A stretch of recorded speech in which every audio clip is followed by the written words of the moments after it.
J'ai Ludovic qui demande, c'est quand la première fois que Pat et Mike se sont rencontrés, dans quel contexte? Et calvaire, hein? Première fois qu'on s'est rencontrés. Je pense que c'était comme dans... moi j'étais dans un groupe d'humour dans le temps, les catalogues. Puis Mike, toi, tu sortais de l'école, genre, Je pense que la première fois qu'on s'est parlé, c'était... je pense que t'animais une soirée sur le boulevard Saint-Laurent. Au Montréal. Summum. Ça se peut-tu, ça? Summum, pas ça. Non, Il y avait un bar, là. Puis... le swimming. Ouais, exact. Le swimming, c'est ça. Ouais. Ça se peut-tu dans ce temps-là? Ouais. Je sais pas, mais c'est... Oh my God, le swimming. C'est en 96. Ouais, 96. 95. On s'est probablement rencontrés en 95, nous autres. Tu sais, on s'était croisés avant ça quand moi pis Dan, on était à l'école. Mais je pense la première fois qu'on s'est parlé, c'était aux Deux Pierrots, les soirées d'humour aux Deux Pierrots. Puis j'avais été dire, moi je serais pas sur le show, vous autres vous étiez sur le show, puis j'avais aimé ça. Puis j'avais été dire, hey, c'est vraiment bon.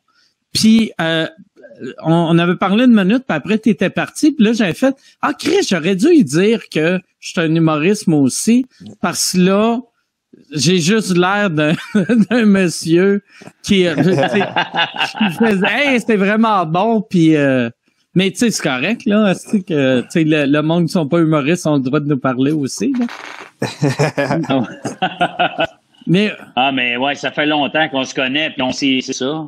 Tu sais, dans le temps, on n'était pas tant que ça non plus, là, comme aujourd'hui, là. Fait qu'on était peut-être quoi, 25, 30 à faire de l'humour, là, dans le réseau de bars, puis tout ça, là, à peu près. Je me souviens qu'il y avait un moment donné un concours off-festival juste pour rire.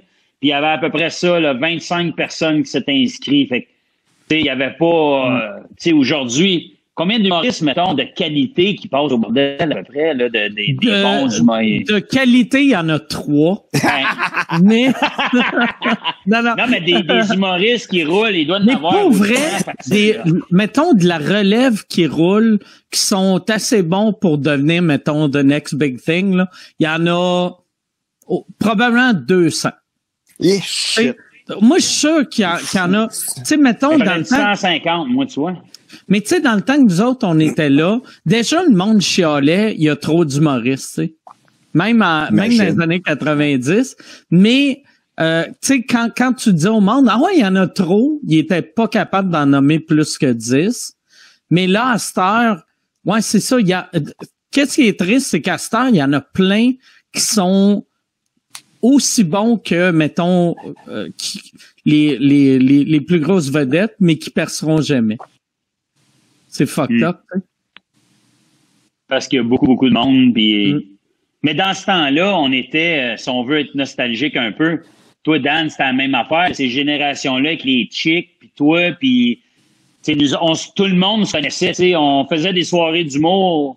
C'était Dom Paquette, une jeune Cathy Gauthier, Louis Joe, tu sais, je veux dire, c'était toute cette gang-là, là. C'était où vous animiez, vous autres, ça arrive là, les chicks, là. On animait à Victo pendant longtemps. Non, mais... pendant 2 ans, je pense.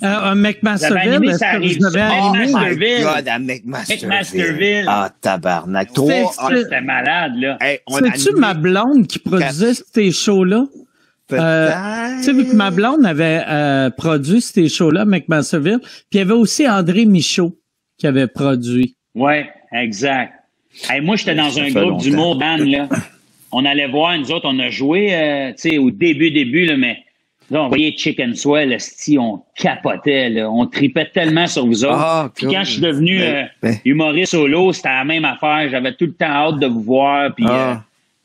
ouais. Toi, je t'ai toujours trouvé tellement fin, Dan. C'est vrai, ça. Toi aussi, t'es fin. Non, mais depuis longtemps, ben là, vous êtes toutes fins. Les frères de moto, Il y a une affaire, par exemple, qui est fucked up. Tu sais, quand nous autres, on parle de notre génération, qu'il y avait moins d'humoristes, souvent, le monde qui entend ça, ils font « OK, c'était plus facile ». Mais une des raisons que je pense que c'était pas plus facile, c'est que la raison pourquoi qu'on était moins, c'est qu'il y avait quasiment pas de soirée d'humour. Fait qu'on était 25 qui se battaient pour aller jouer avec Snappy à Sainte-Marie-de-Beauce. Tandis que là, il y en a 500, mais il y a 500 soirées d'humour, tu sais.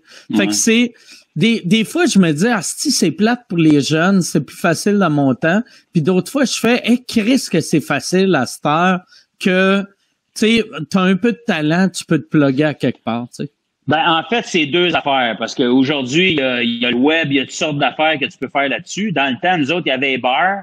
Ouais. Il y avait le cabaret de l'humour avec Michel Barrette, si tu voulais te faire voir. Mais il y avait Juste pour rire, il y avait... Sinon, tu pouvais peut-être faire ton 5 minutes au démon du midi. Moi, tu sais, dans le temps, il y avait des humoristes qui passaient là. De notre année, Laurent l'avait fait. C'était pathétique.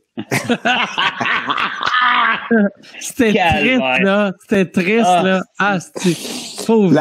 La Rock aussi l'avait fait, je me rappelle. Je sais pas pourquoi. Avec sa joke qu'il y a un feu rouge à Coansville, puis on l'allume une fois par année. Il y a un peu de circulation, puis il l'allume une fois par année. Puis il devait faire son gag de fax-mollet. Tu sais, il faisait tout ça son gag de hey, la croûte de pizza est rendue tellement mince au lieu de fax-mollet. C'est vrai. Chaque fois que je le voyais, c'est ça qui me faisait rire de Sylvain, puis j'en ai dit souvent, puis j'en ai parlé à sous-écoute aussi, mais à chaque fois que je le voyais, on dirait que je comprenais pas l'humour au début. Fait que chaque fois que je le voyais, il me disait, je faisais qu'est-ce que tu fais à soir, puis il disait, je fais du nouveau stock. Puis il faisait tout le temps sa calice de joke de pizza. Et je cachais pas que c'est de même que tu rodes du nouveau matériel. Tu sais, tu fais un vieux gag au début, un vieux gag à la fin, puis tu fais de la nouvelle marde dans le milieu.